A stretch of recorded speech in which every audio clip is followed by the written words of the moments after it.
Bana, hakunaga wakati ndugu tunaonekana vichaa, tumechanganyikiwa kama ule wakati wa kusuluhisha ndoa, yaani migogoro ya mahusiano ya ndugu zenu.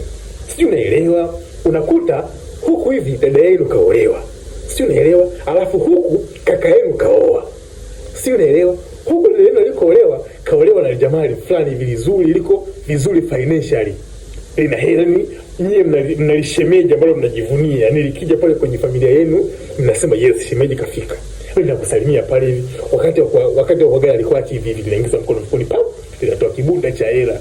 Yani mie 10 tu imejipanga mifungo la babendi. Anachofanya pale anatoa ile la babendi pale shwa. Alafu sasa anakupa chochote kitu hakuhesabii.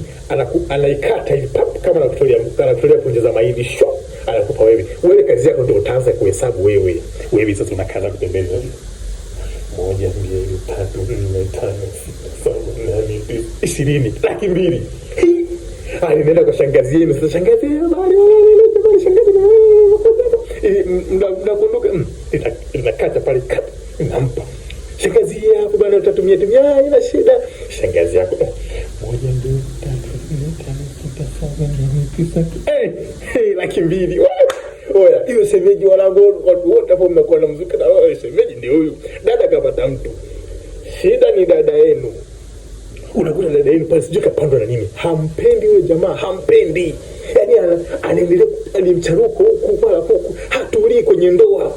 Jamaa analalamika na shemeji, mimi mwanamke namfanyia kila kitu, nampenda, nimeshamfungulia biashara na hivi suni nataka nimfundisha gari nitamnunulia ili, lakini dada yenu haelewi.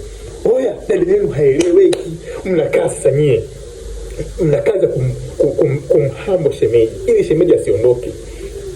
Unajua shemeji bana, tulia tu, wanawake hawa nitaongea naye, nataka kuelewa tu. Unajua tena wanawake hawa wenyewe wa siku hizi na wenyewe shuleni mnajiua pale, mnajiua kumbembeleza.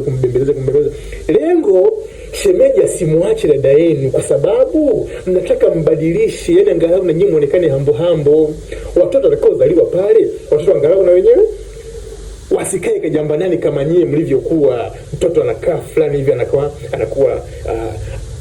mboga 7. Kula samaki sio kitu cha ajabu.